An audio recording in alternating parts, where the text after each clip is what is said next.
Bienvenidos. Hoy nos sumergiremos en un viaje fascinante a través de las páginas sagradas de la Biblia. Nos adentraremos en el intrigante tema de si Israel aún es el pueblo de Dios, explorando diferentes puntos clave respaldados por citas bíblicas. Desde los primeros pactos con Abraham hasta las profecías que delinean el destino de Israel, este viaje nos llevará a través de las Escrituras para comprender la relación única entre Dios y su pueblo elegido. Prepárense para un viaje espiritual que desafiará nuestras percepciones y nos llevará a comprender la trascendencia de la relación entre Dios e Israel a lo largo de los siglos. Número 1. Génesis 12:1-3. Génesis 12:1-3 es un pasaje bíblico que marca un momento crucial en la historia del pueblo judío y en la relación entre Dios y Abraham, originalmente llamado Abram. Este pasaje se encuentra en el libro del Génesis, que es el primer libro de la Biblia y es fundamental en la tradición judeocristiana. A continuación, profundizaré en los versículos Génesis 12:1-3. 1. Pero Jehová había dicho a Abraham: Vete de tu tierra y de tu parentela y de la casa de tu padre a la tierra que te mostraré. En este versículo Dios se dirige a Abraham y le ordena que deje su tierra natal, su familia y la casa de su padre. Esta es una llamada especial de Dios a Abraham para que deje todo lo que le es familiar y se embarque en un viaje hacia una tierra desconocida que Dios le mostrará en el futuro. Esta orden de Dios marca el comienzo de una nueva etapa en la vida de Abraham y el cumplimiento de un propósito divino. 2. Y haré de ti una nación grande, y te bendeciré, y engrandeceré tu nombre, y serás bendición. Dios promete a Abraham tres cosas fundamentales en este versículo. Primero, Dios promete hacer de Abraham una nación grande. Esta promesa se refiere al hecho de que a través de la descendencia de Abraham se formaría una nación poderosa y numerosa, que finalmente sería conocida como el pueblo de Israel. Segundo, Dios promete bendecir a Abraham. Esta bendición es más que material, también incluye bendiciones espirituales y la comunión especial con Dios. Tercero, Dios promete engrandecer el nombre de Abraham. En otras palabras, Abraham sería conocido y respetado en todo el mundo.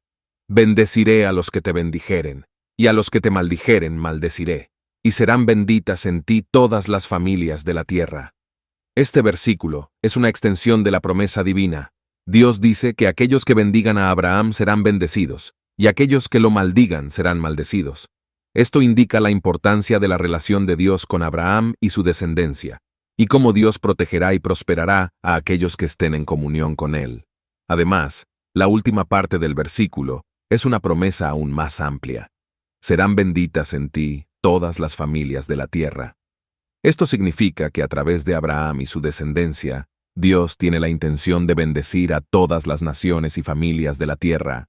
Esta es una anticipación de la idea de que a través de la descendencia de Abraham, que incluye a Jesucristo en la tradición cristiana, Dios traería la salvación y la bendición a toda la humanidad. Número 2. Éxodo 19:5-6. Éxodo 19:5-6 es un pasaje importante en la Biblia que destaca la relación única entre Dios e Israel durante la época del Antiguo Testamento. Este pasaje se encuentra en el libro del Éxodo y precede a la entrega de la ley en el monte Sinaí. Aquí está el pasaje en cuestión. Ahora pues, si diereis oído a mi voz, y guardaréis mi pacto, vosotros seréis mi especial tesoro sobre todos los pueblos, porque mía es toda la tierra, y vosotros me seréis un reino de sacerdotes, y gente santa. Estas son las palabras que hablarás a los hijos de Israel. Vamos a profundizar en estos versículos. Dios está estableciendo una condición fundamental para esta relación especial con Israel. Les dice que deben obedecer su voz y mantener su pacto. Esto significa que la relación entre Dios e Israel no es unilateral. Requiere la respuesta obediente y la fidelidad de los israelitas. El pacto aquí se refiere al pacto que Dios hizo con Abraham y sus descendientes, y que se renueva y desarrolla a lo largo de la historia bíblica. Dios promete a Israel un estatus único y elevado. Los describe como su especial tesoro. Esto significa que Israel tendría una relación especial y cercana con Dios, como ningún otro pueblo en la tierra. Serían un pueblo elegido por Dios para un propósito específico. Dios reafirma su soberanía sobre toda la tierra. Aunque Israel sería su especial tesoro, Dios es el dueño de toda la tierra. Esto enfatiza la autoridad y el poder divino sobre todas las naciones y territorios. Dios llama a Israel a ser un reino de sacerdotes y gente santa. Esto implica que Israel tendría un papel especial en la mediación entre Dios y las naciones. Israel tendría la responsabilidad de llevar la luz de la fe y la verdad de Dios a las naciones circundantes. También se espera que vivan una vida santa, separada del pecado y consagrada a Dios. Número 3. Levítico 26:42. Levítico 26:42 es un versículo que se encuentra en el libro de Levítico en el Antiguo Testamento de la Biblia y tiene importancia en el contexto del pacto entre Dios e Israel. Aquí está el versículo. Entonces yo me acordaré de mi pacto con Jacob, y asimismo de mi pacto con Isaac, y también de mi pacto con Abraham me acordaré, y de la tierra me acordaré. Este versículo es parte de un pasaje más largo en Levítico 26, en el que Dios está hablando a los israelitas sobre las bendiciones y maldiciones que pueden experimentar como resultado de su obediencia o desobediencia a su ley y pacto. El versículo en cuestión destaca varios aspectos importantes. Dios declara que Él se acordará de su pacto con Jacob, Isaac y Abraham. Esto enfatiza la continuidad y la fidelidad del pacto que Dios hizo con los patriarcas de Israel. A lo largo de la historia, Dios reafirma su compromiso con las promesas que hizo a Abraham, Isaac y Jacob, lo que indica que su pacto no es efímero ni sujeto a cambios. Al mencionar a Jacob, Isaac y Abraham, Dios está recordando a los israelitas sus raíces y su identidad como pueblo elegido. Estos patriarcas son los antepasados fundamentales de la nación de Israel, y la referencia a ellos subraya la relación especial y la herencia que Israel tiene como descendientes de estos hombres. Cuando Dios dice que también se acordará de la tierra, hace referencia a la promesa de una tierra para el pueblo de Israel. Esta tierra se conoce como la tierra prometida, y fue un elemento clave en el pacto que Dios hizo con Abraham. Recordar la tierra es un recordatorio de la promesa de un hogar y una herencia para el pueblo de Israel.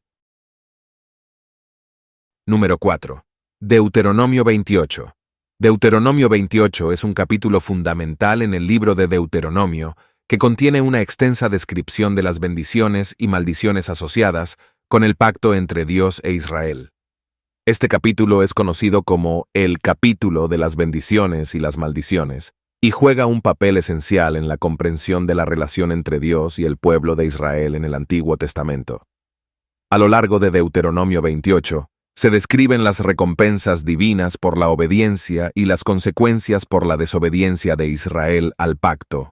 Si Israel obedeciera los mandamientos de Dios y caminara en sus caminos, sería bendecido en todas las áreas de la vida. Esto incluye bendiciones en la tierra, cosechas abundantes, ganado saludable, en la familia, fertilidad y descendencia, en la comunidad, victoria sobre los enemigos, y en la relación con Dios, comunión cercana.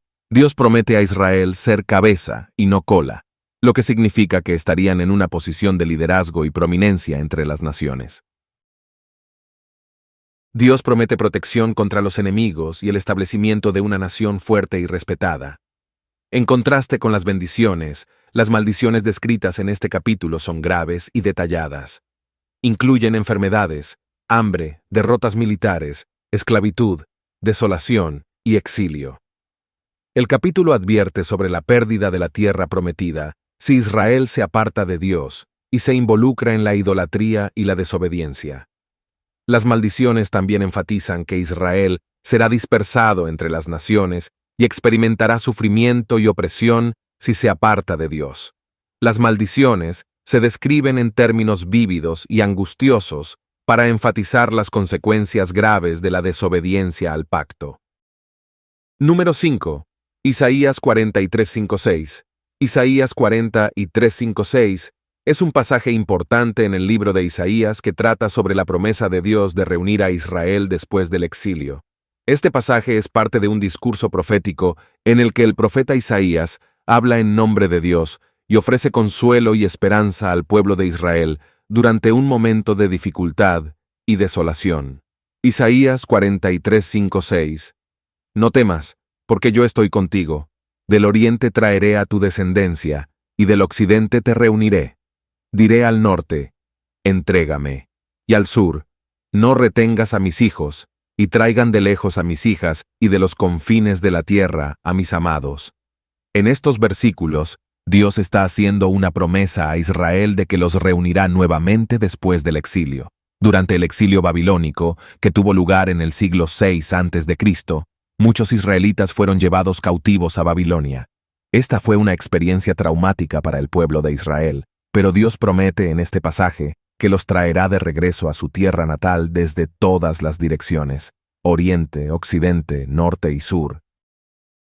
Dios comienza el pasaje diciendo, «No temas, porque yo estoy contigo». Esta declaración de Dios busca infundir ánimo y confianza en el corazón de Israel. A pesar de las circunstancias difíciles, Dios asegura que estará con ellos y cuidará de ellos durante su regreso del exilio. Los versículos también enfatizan el profundo amor de Dios por su pueblo. Dios se refiere a Israel como mis hijos y mis amados, lo que subraya la relación especial y cariñosa entre Dios y la nación de Israel. Dios está dispuesto a hacer que las naciones entreguen a los israelitas para que puedan regresar a su tierra. Este pasaje de Isaías se cumplió parcialmente cuando los israelitas regresaron de Babilonia después del edicto de Ciro el Grande en el año 538 a.C., que permitió a los judíos regresar a Jerusalén y reconstruir el templo. Sin embargo, estos versículos también tienen un significado profético más amplio en el contexto del Nuevo Testamento, donde se asocian con la restauración espiritual y la venida del Mesías. Número 6. Romanos 9, 6, 8. Romanos 9, 6, 8. Es un pasaje del Nuevo Testamento en la Biblia que se encuentra en la epístola de Pablo a los romanos.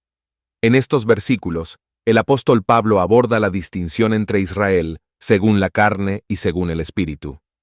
Romanos 9, 6, 8. No que la palabra de Dios haya fallado, porque no todos los que descienden de Israel son israelitas, ni por ser descendientes de Abraham, son todos hijos. Más bien, en Isaac te será llamada descendencia. Esto es, no los hijos según la carne son hijos de Dios, sino que los hijos de la promesa son contados como descendientes. Para entender mejor estos versículos y la distinción que Pablo está haciendo, aquí hay una explicación más detallada.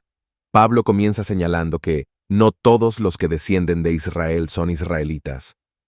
En otras palabras, ser descendiente físico de Jacob, cuyo nombre fue cambiado a Israel, no garantiza automáticamente una relación especial con Dios. En la antigüedad, ser un israelita según la carne significaba tener una genealogía que se remontaba a los patriarcas, especialmente a Jacob. Pablo introduce la distinción clave cuando dice, «En Isaac te será llamada descendencia». Esto se refiere a la promesa específica de Dios a Abraham, de que su descendencia sería llamada a través de Isaac, su hijo.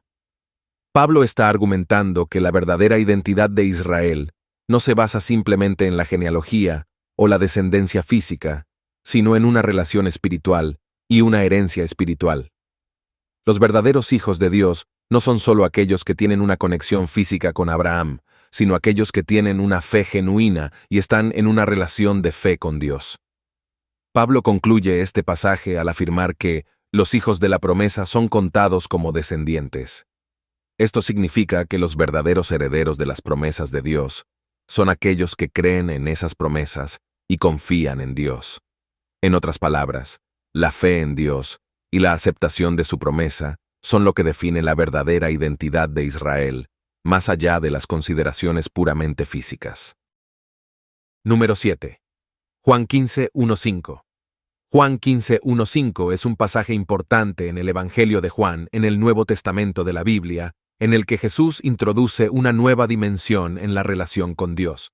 Estos versículos contienen las palabras de Jesús mientras enseñaba a sus discípulos antes de su crucifixión. Juan 15, 1-5.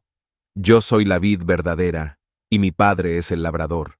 Todo pámpano que en mí no lleva fruto, lo quitará. Y todo aquel que lleva fruto, lo limpiará, para que lleve más fruto. Ya vosotros estáis limpios por la palabra que os he hablado. Permaneced en mí, y yo en vosotros. Como el pámpano no puede llevar fruto por sí mismo, si no permanece en la vid, así tampoco vosotros, si no permanecéis en mí. Yo soy la vid, vosotros los pámpanos. El que permanece en mí, y yo en él, éste lleva mucho fruto, porque separados de mí nada podéis hacer. Jesús comienza utilizando una poderosa metáfora agrícola para ilustrar su enseñanza. Él se describe a sí mismo como la vid verdadera y a su Padre como el labrador. Los discípulos son representados como los pámpanos que están unidos a la vid. Esta imagen visualiza la relación íntima y vital entre Jesús y sus seguidores. Jesús enfatiza que los pámpanos deben llevar fruto. En el contexto de esta metáfora, el fruto representa las buenas obras, la vida transformada y la productividad espiritual que resultan de una conexión genuina con Él. Aquellos que no llevan fruto serán quitados o separados de la vid, mientras que aquellos que llevan fruto serán limpiados para que sean aún más productivos. Jesús hace hincapié en la importancia de permanecer en Él. La palabra permanecer implica una relación continua y cercana. Así como los pámpanos deben permanecer unidos a la vid para llevar fruto, los discípulos deben permanecer en Jesús para experimentar una vida fructífera y significativa. Jesús es la fuente de vida espiritual y poder. En este pasaje, Jesús introduce una nueva dimensión en la relación con Dios al afirmar que Él es la verdadera fuente de vida espiritual y que los discípulos deben mantener una conexión viva con Él. Esto representa un cambio significativo en la comprensión religiosa de la época, donde las relaciones con Dios a menudo estaban vinculadas a rituales y tradiciones. Jesús está enseñando que la relación con Dios ahora se basa en una comunión personal y continua con Él mismo. Número 8. Efesios 3:4-6. Efesios 3:4-6 es un pasaje clave en la Biblia que destaca cómo los no judíos, gentiles, también son incluidos en las promesas de Dios a través de Jesucristo. Este pasaje se encuentra en la epístola de Pablo a los Efesios y resalta la revelación divina sobre la unidad de judíos y gentiles en la comunidad de creyentes. Efesios 3:4-6. Por eso, cuando lean esto, podrán entender mi penetrante conocimiento del misterio de Cristo, que en otras generaciones no se dio a conocer a los seres humanos, como ahora ha sido revelado por el Espíritu a sus santos apóstoles y profetas. Este misterio es que los gentiles son coherederos, miembros del mismo cuerpo y copartícipes de la promesa en Cristo Jesús, mediante el Evangelio. Pablo comienza destacando que ha recibido una revelación divina sobre el misterio de Cristo. Este misterio se refiere a la comprensión de cómo Dios, a través de Jesucristo, está reconciliando a la humanidad consigo mismo y revelando su plan de salvación. En el Antiguo Testamento, este misterio no se había revelado completamente, pero ahora, en el Nuevo Testamento, se ha manifestado claramente a través de Jesucristo. El versículo clave es el 6, donde Pablo expone el misterio revelado. Afirma que los gentiles, no judíos, son ahora coherederos, junto con los judíos, miembros del mismo cuerpo, y copartícipes de la promesa en Cristo Jesús. Esto significa que, a través de la fe en Jesucristo y el Evangelio, los gentiles no están excluidos de las bendiciones y promesas de Dios, sino que son incluidos como parte integral de la comunidad de creyentes. Los gentiles comparten la herencia espiritual junto con los judíos. Ya no se trata solo de una bendición exclusiva para los descendientes de Abraham, sino que todos los creyentes, sin importar su origen étnico, comparten en las promesas de Dios. Esta imagen sugiere que tanto judíos como gentiles son componentes vitales de la Iglesia, el cuerpo de Cristo. No hay división ni distinción en la comunidad de creyentes basada en la ascendencia étnica. Los gentiles participan plenamente en las promesas de Dios a través de su fe en Jesucristo como Salvador y Señor. Ya no están excluidos de la redención y la comunión con Dios. Número 9.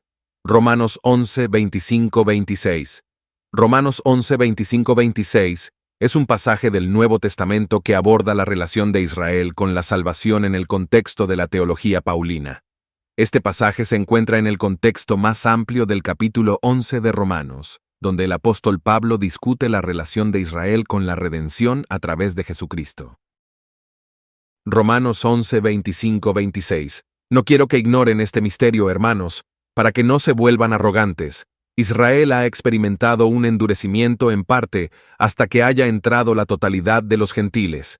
Y así, todo Israel será salvo, como está escrito.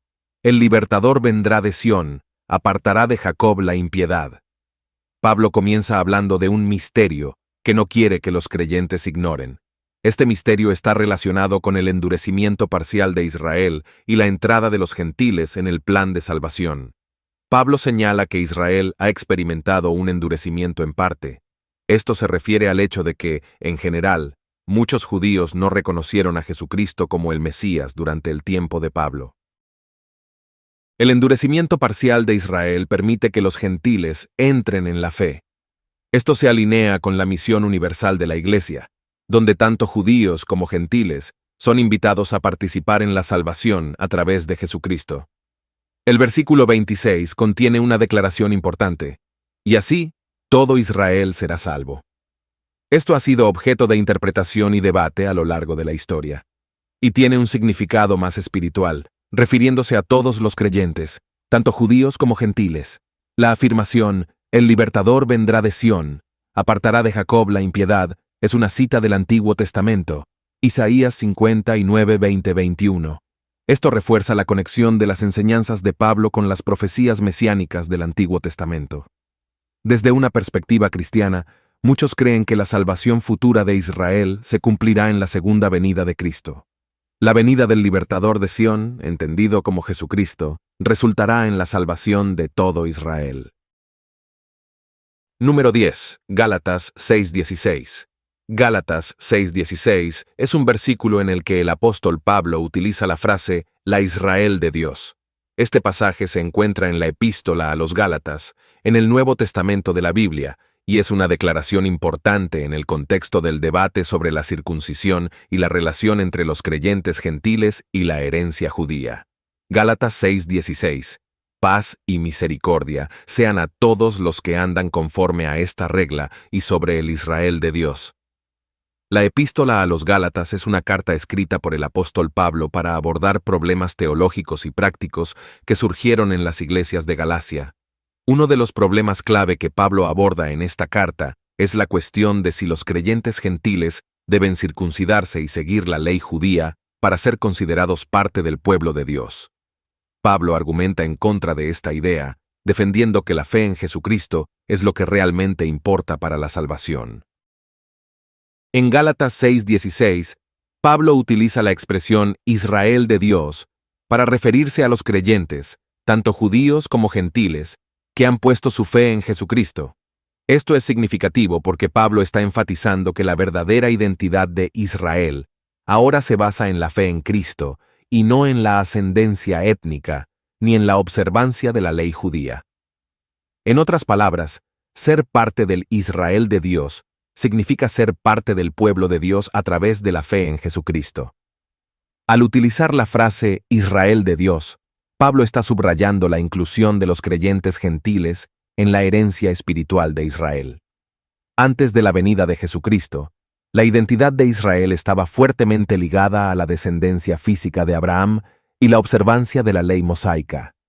Sin embargo, en el contexto del cristianismo, la definición de Israel se expande para incluir a todos aquellos que creen en Jesucristo como el Mesías y Salvador. La expresión Israel de Dios enfatiza la unidad en Cristo. Ya no hay distinciones étnicas o culturales que determinen quién es parte del pueblo de Dios. La fe en Jesucristo es lo que une a todos los creyentes en una sola comunidad, herederos de las promesas de Dios hechas a Israel en el Antiguo Testamento. Número 11. Apocalipsis 21:2-3. Apocalipsis 21:2-3 es un pasaje en el libro de Apocalipsis que destaca la importancia continua de Jerusalén en el plan de Dios, especialmente en la consumación de la historia redentora. Este pasaje describe una visión de un nuevo cielo y una nueva tierra que Dios está preparando, y Jerusalén desempeña un papel central en esta visión. Apocalipsis 21:2-3. Vi también la ciudad santa, la nueva Jerusalén, que bajaba del cielo, de parte de Dios, preparada como una novia, hermosamente vestida para su prometido. Y oí una gran voz que venía del trono y decía: Ahora el tabernáculo de Dios está con los hombres, con los cuales Él morará. Ellos serán su pueblo y Dios mismo estará con ellos y será su Dios. En esta visión apocalíptica, el apóstol Juan ve una ciudad santa que desciende del cielo, preparada por Dios. Esta ciudad se identifica como la Nueva Jerusalén. La inclusión de Jerusalén en este contexto es altamente significativa, ya que Jerusalén tenía una importancia central en la historia y la fe judías, y ahora se presenta como un símbolo de la consumación de los propósitos divinos. La descripción de la Nueva Jerusalén como una novia hermosamente vestida para su prometido sugiere una imagen de belleza, pureza y perfección. Esta metáfora se usa para resaltar la relación especial entre Dios y su pueblo. Uno de los aspectos más destacados de estos versículos es la declaración de que el tabernáculo de Dios está con los hombres. Esto indica la presencia divina entre la humanidad de una manera íntima y directa. Dios morará con su pueblo de manera permanente en esta Nueva Jerusalén. La visión de la Nueva Jerusalén en Apocalipsis 21 representa el cumplimiento de la historia de la redención y la realización de los propósitos eternos de Dios. Aquí, la relación de Dios con su pueblo alcanza su culminación. Número 12. Romanos 8, 28-30. Romanos 8, 28-30 es un pasaje clave en la epístola a los romanos que se enfoca en el plan redentor global de Dios. Estos versículos describen cómo Dios trabaja todas las cosas juntas para el bien de aquellos que le aman y han sido llamados según su propósito. Romanos 8, 28-30. Y sabemos que en todas las cosas interviene Dios para el bien de quienes lo aman, de aquellos que han sido llamados de acuerdo con su propósito. Porque a los que Dios conoció de antemano, también los predestinó a ser transformados a imagen de su Hijo, para que Él sea el primogénito entre muchos hermanos. Y a los que predestinó, también los llamó. A los que llamó, también los justificó. A los que justificó, también los glorificó. El pasaje comienza afirmando que Dios interviene en todas las cosas para el bien de aquellos que le aman y que han sido llamados según su propósito. Esto significa que no importa cuáles sean las circunstancias o desafíos que enfrenten los creyentes, Dios está trabajando activamente en sus vidas para lograr un propósito divino. El pasaje resalta que los creyentes han sido llamados de acuerdo con el propósito de Dios. Este llamado no es aleatorio ni accidental. Es parte del plan redentor de Dios para aquellos que le aman. El propósito de Dios es llevar a cabo la redención y la restauración de su creación caída. Los versículos 29 y 30 hablan de la predestinación de los creyentes. Dios los conoció de antemano y los predestinó para ser transformados a la imagen de su Hijo, Jesucristo.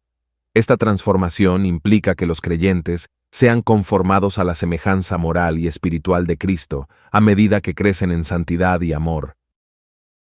Los versículos 30 continúan describiendo el proceso redentor de Dios. Los que Dios predestinó, también los llamó. Aquellos a quienes llamó, también los justificó, lo que significa que Dios declara a los creyentes justos y los perdona de sus pecados. Y finalmente, aquellos a quienes justificó, también los glorificó, lo que apunta a la gloriosa consumación de la obra de Dios en la vida de los creyentes, cuando serán completamente transformados y compartan en la gloria eterna con Cristo. Número 12. Números 23-19. Números 23-19 es un versículo del Antiguo Testamento que destaca la inmutabilidad de Dios. Este versículo se encuentra en el contexto de la historia de Balac y Balaam. Balac, rey de Moab, había contratado a Balaam para maldecir al pueblo de Israel, pero Balaam, bajo la dirección de Dios, pronuncia bendiciones en lugar de maldiciones. Números 23-19. Dios no es hombre para que mienta, ni hijo de hombre para que se arrepienta. ¿Acaso promete y no cumple? ¿Habla y no lleva a cabo? La primera parte del versículo afirma que Dios no es como los hombres que mienten o cambian de opinión. Dios es totalmente confiable en lo que dice. Su fidelidad y verdad son constantes. La segunda parte del versículo resalta que Dios no es como un hombre que se arrepiente. En otras palabras, Dios no cambia de parecer. Su propósito y plan son firmes y constantes. El versículo plantea preguntas retóricas que enfatizan la certeza del cumplimiento de las promesas de Dios. Si Dios promete algo, lo llevará a cabo. Si habla, actuará en consecuencia. La inmutabilidad de Dios, como se expresa en este versículo, es un aspecto fundamental de su carácter.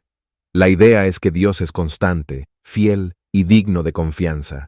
Esto proporciona seguridad y confianza a aquellos que confían en Él, ya que saben que sus promesas son seguras y que su voluntad no cambiará. Esta declaración sobre la inmutabilidad de Dios en Números 23:19 encuentra eco en otras partes de la Escritura, como en Malaquías 3:6, donde se dice: «Porque yo, Jehová, no cambio. Por eso, hijos de Jacob, no habéis sido consumidos». Esta consistencia en el carácter de Dios es un consuelo para aquellos que buscan una base segura y confiable en su relación con Él. Número 13.